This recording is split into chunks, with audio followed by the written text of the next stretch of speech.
Tripping with the Nelsons, yeah! Tripping with the Nelsons, yeah!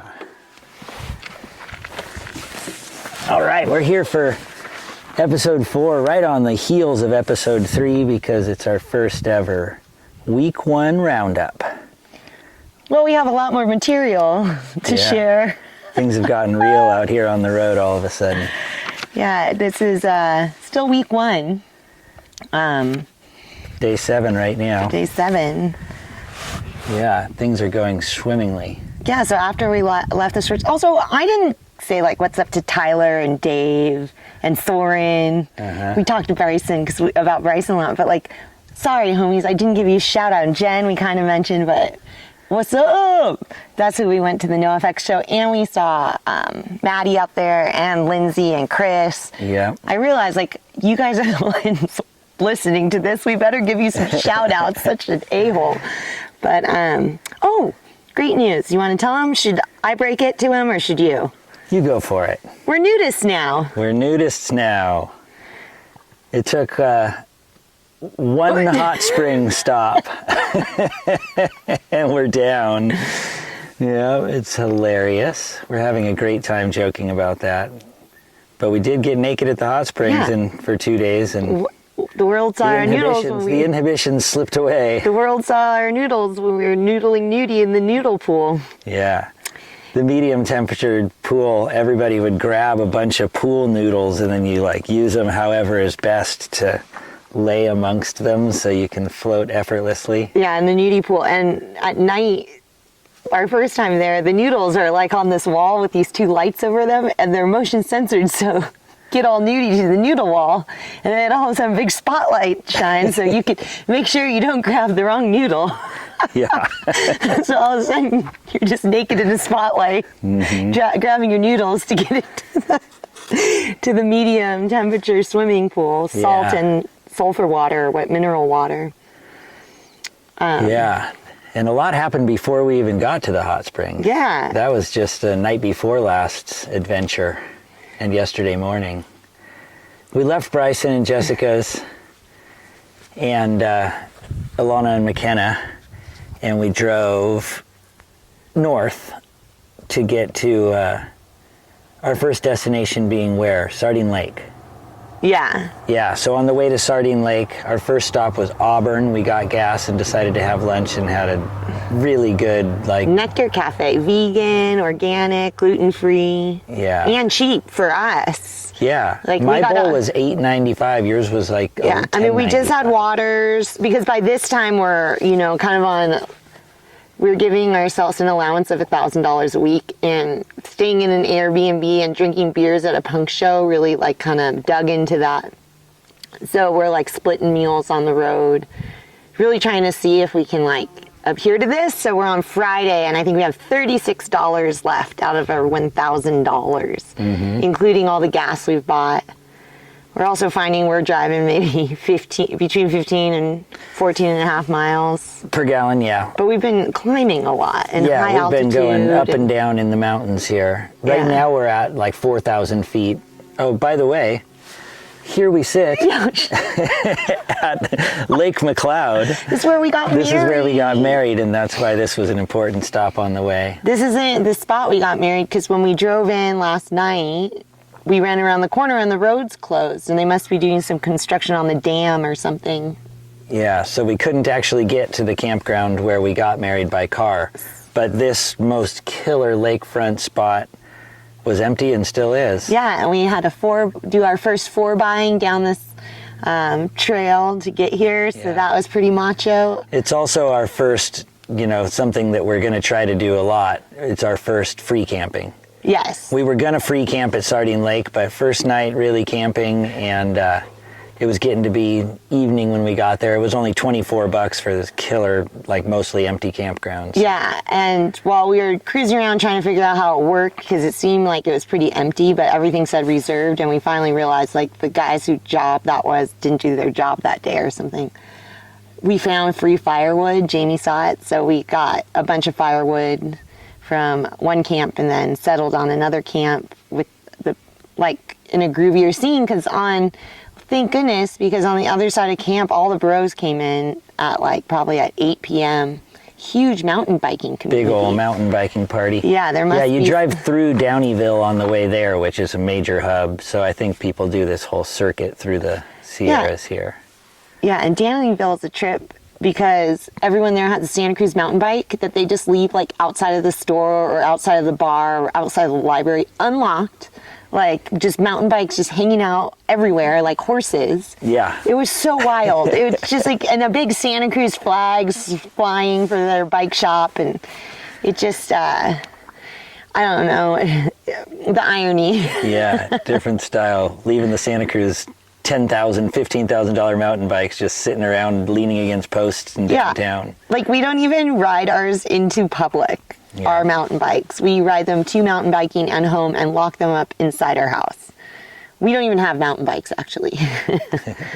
On our way, so after we had that killer lunch at the Nectar Cafe, we finally hit the South Yuba River and went down and took a beautiful swim in there. Just a quick dunk. We were there for 15 minutes, but really beautiful, big, bouldery river under a bridge. It was killer. And then we carried on to Downeyville, saw the amazing wild mountain bikes. Oh yeah, and Amy got her fishing license, which I haven't used yet. But Jamie, on the other hand, went fishing. And then I got some night crawlers and some potskis there. And then right after that, just a few more miles up the road, we stopped at Shangri-La fishing hole at the Shangri-La Resort, and I caught 5 tiny fish, and one of them unfortunately died in the act. So that one came home for a little appetizer. And but it was so delicious. Good. And then what? And then, that's when we headed up to Sardine Lake, the campsite, which we already kind of talked about. Yeah, had the killer fire and the whole deal. And Sardine Lake this campsite has running water. I believe it's potable. I think all the water up here, it didn't say no. On our way out of the campground, near a pump house or something, I saw a sign from a specific faucet that said non-potable. So we don't know. We boiled it. So the water we were drinking would have had a sign if it was non-potable. But it was killer. Anyway.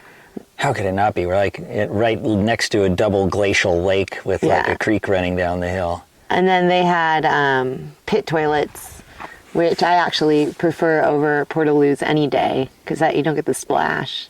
Yeah, Sardine Lake Campground, whether you're looking for hiking, fishing, mountain biking, or just having a groovy time in the redwoods. So we took a hike. It's a good rate. We'll give it a high rating. Yeah, we took a hike to Upper Sardine Lake. Yeah, the next morning we walked up to Upper Sardine. Because you're not allowed to swim in Lower Sardine Lake. And also there's a lot more people on it because it's more accessible by car. And Upper Sardine Lake. It's like the glacial lake on the backside, the east side of Sierra Buttes.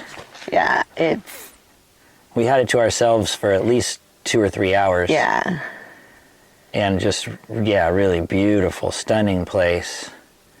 And I caught a bigger fish there. And trip out and jumped off a rock. There's some houses, some cabins built back there, and we had the binoculars and we're just staring at these cabins, wondering how they got built, following any ridgeline road that might have been there, and wondering did they boat out. And then up on the very top, we were gonna Google it, but we're in no service land out here, is a lookout on top of the buttes, right? Yeah, Sierra Buttes lookout. You can hike up there, which would be cool, but big hike. So wild to see these structures built in these places that are so hard to get to, and it just makes you wonder, how did they do it? Yeah. But Jamie caught another trout. And then we went hiked back down and ate it for lunch. Yeah. And that was a good one, 10 inches probably. Yeah, and he jumped off some rocks. Jamie's getting all his... I'm making sure to swim in as many bodies of water as possible, and at least one per day. And that trout was special because the guy out there said they don't stock that Upper Lake. Oh yeah, so it was a real trout, and when we ate it had pink. Yeah, the color of salmon instead of all the other trout we've been eating has more white. Yeah, white, light pink. Yeah. Yeah, that trout was delicious. Yeah. So far we've had trout fresh from the water 3 times, and we did the same exact recipe all 3 times, which is so easy and good. We fry it in coconut oil with lemon juice and everything but the bagel seasoning. That's it. Yeah. We got a trout. Here, you like how I say we? I ate the trout. Yeah, this morning I got a good 15-incher down here for breakfast. Yeah, it's pretty rad. I haven't done any fishing yet, but I'm ready. It's just, it's nice to just lay there. Today I just laid in bed. We finally popped the window up on my side of the camper, and I could just lay in my sleeping bag, and I watched Jamie fishing, and I watched the sunrise for an hour through, watched as the sun just came over these trees. I guess it was kind of going down like that, and then finally hit the water and just waiting for the sun to hit our camp so it could warm up a little bit. Pretty groovy. And then did some yoga, pulled some goddess cards. Have a real beauty routine out here on the road too that one day I'll share. I realize the more we're in this rig, how a lot of couples probably don't do this because the wives are over it.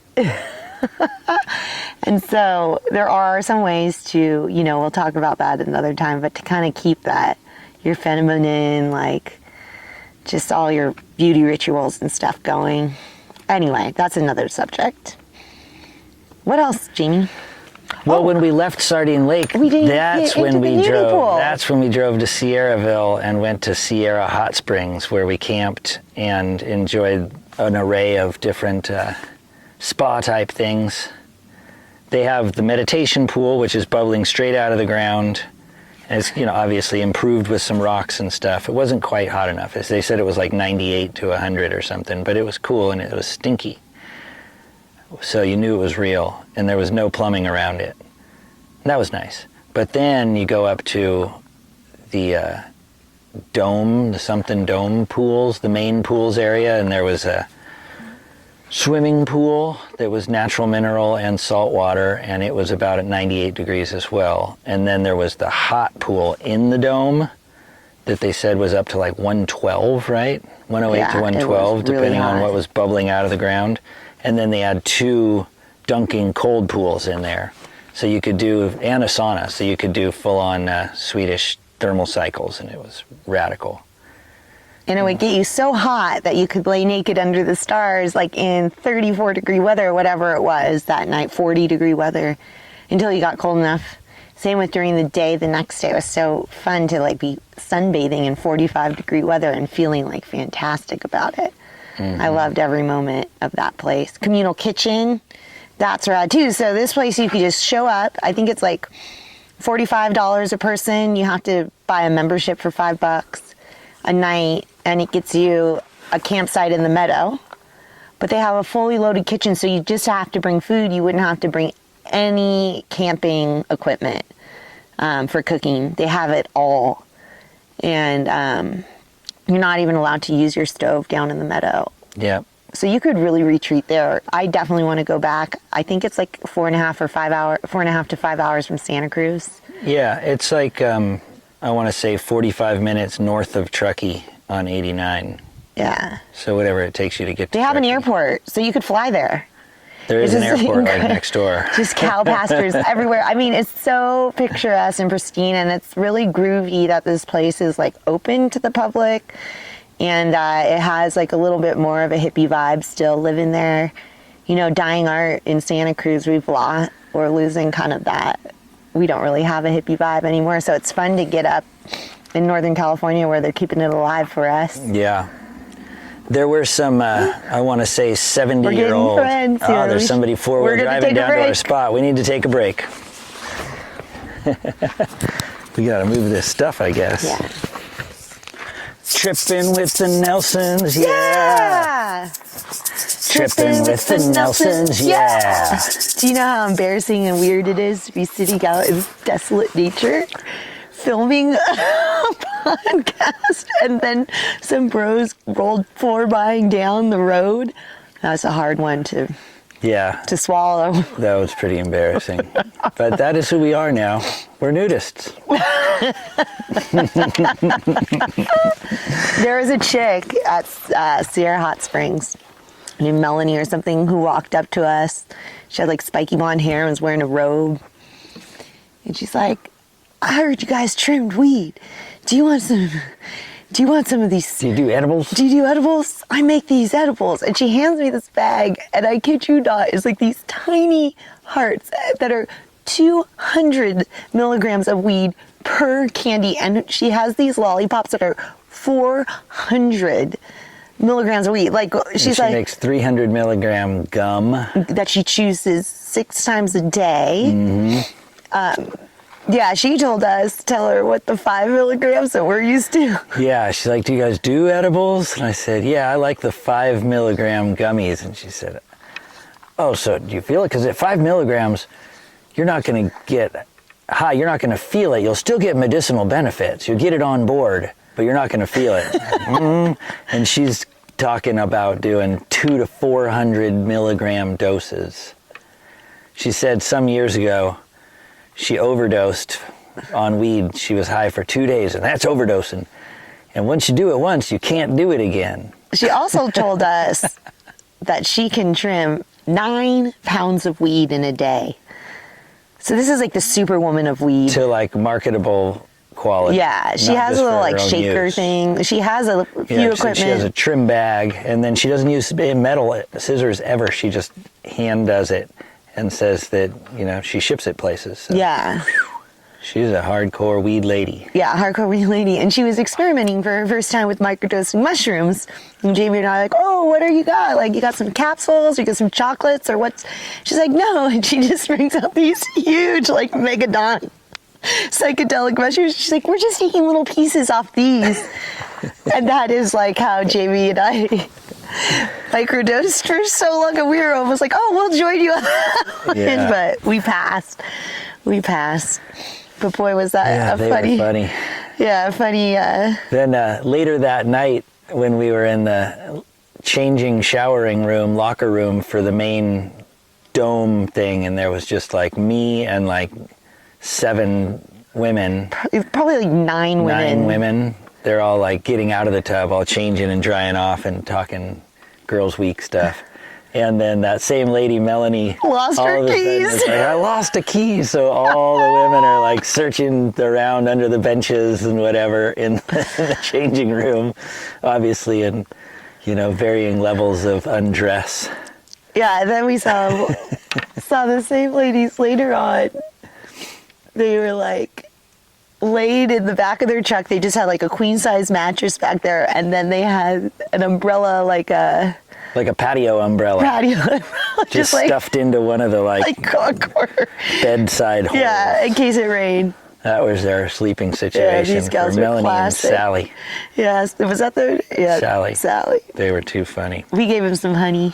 And then there was these Italian dudes. Oh, the Italian. Like 4 Italian guys, right around 70 years old, full-on accents. And the best thing I heard them say, which perfectly describes Sierra Hot Springs, is one of the guys, he goes, "This is the real deal. Why is so cheap?" That was pretty good Italian accent. You nailed it. Yeah, I got it. And then he's been practicing that. So they were just like, you know, noodling in the nude in the pool for a long time, talking, and then going into the hot tub. And then eventually they went onto this little outside the gate area for their picnic where they were eating cheese. Naked cheese and naked wine. Just 4 guys sitting in a circle all naked eating some little picnic lunch. We don't know if they were... Yeah, we don't know 100% if they were naked there. Because you're not allowed to do drugs or drink wine at these hot springs, so we don't want to... I just realized we're throwing all these people under the bus. But, you know, life is life, I guess. So we moved right along. So that was pretty much Sierra Hot Springs. Amazing experience with wonderful people, and like fucking... If you just went for a day pass, it's $35 for like... Oh, and then there's the private tubs too, which is really just 2 little tiny tubs. That place is kind of a joke. But you could get a massage probably cheap, because for us it was $45 for camping, access to their kitchen and facilities in there, access to the whole thing from 2 p.m. till 2 p.m. the next day. 24 $45. hours. Yeah. It was a great deal. Oh, why is it so cheap? Well, that's so cheap. But yeah, so then we moved on from there we've been moving. to drive all the way to here, which is our longest haul yet. It was like over 4-hour drive. Yeah. But we did First, we drove through Grey Eagle and Sierra City, where I've been. Well, that was earlier. Yeah, no, then No, this is when we passed by. the lake. Dude, I don't know what's going on. Lake lake. Almanor. Yeah, and between there and between Sierra Hot Springs and Lake Almanor, it was just like fire after, not just burning now, but yeah, just every town burnt down. towns to the ground, both sides of the canyon, Just all black. the trees black for so long. It was gnarly. It was crazy because we had been through so much lush green forest up until then. Mm-hmm. And then we didn't really figure out which ones were brand new and which ones might be a year or two old, but some of the areas had like the most lush fern gardens. Yeah. It was beautiful.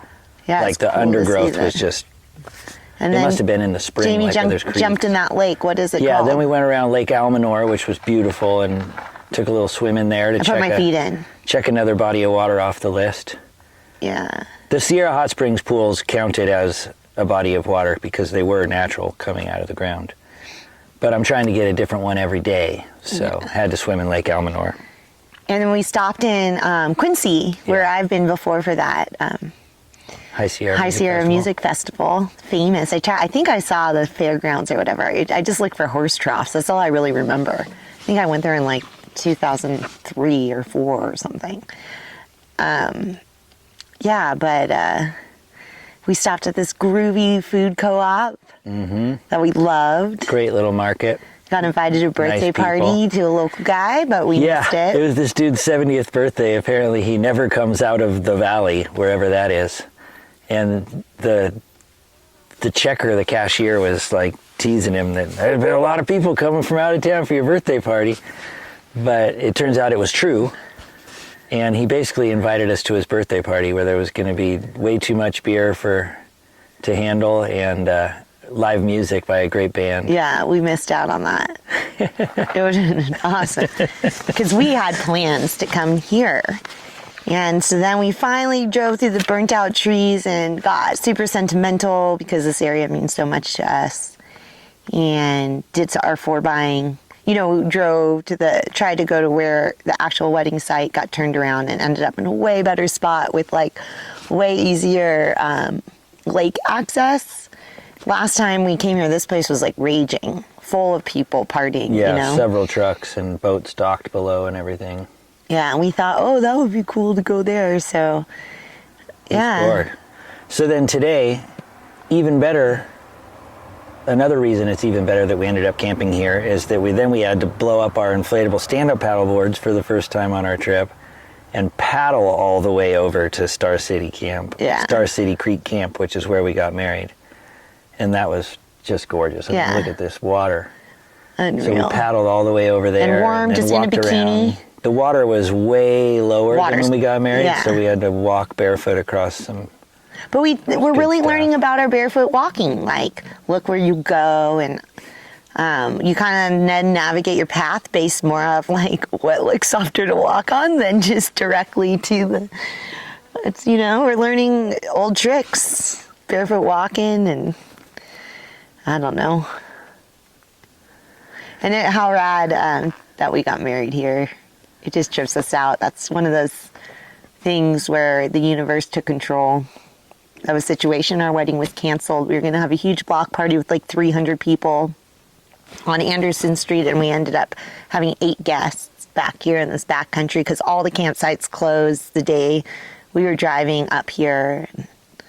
We ended up just like Googling BLM land, free camping near me, and some person put up the GPS coordinates of Star City Creek Campground.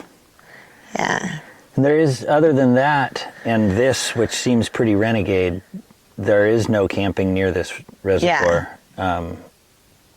Like out in McLeod River area, there's a couple of killer campgrounds, but this one, we're basically at the only campsite on the lake right here because the road's closed out to the official one. So we scored. Fucking scored. And we're having a great time. Yeah, it's We're settling going into in. town tonight.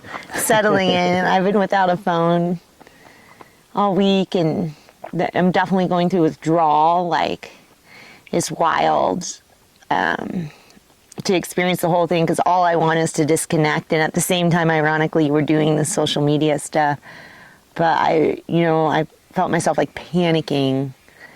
What if work needs to get in touch with me? But even though I don't even work for anyone, I still felt like, responsible. But I told them this might happen. So it's just a wild feeling to feel like how addicted I am to my phone and to social media. So it's an interesting gift to have none of that and just get to be cruising the whole time. Yeah. Yep. Week 1 Roundup. We're nudists now. We're nudists now. Swimming in a different body of water at least once a day. Tripping with Catching the fish. nudist. Yeah. Tripping with the nudist. Yeah.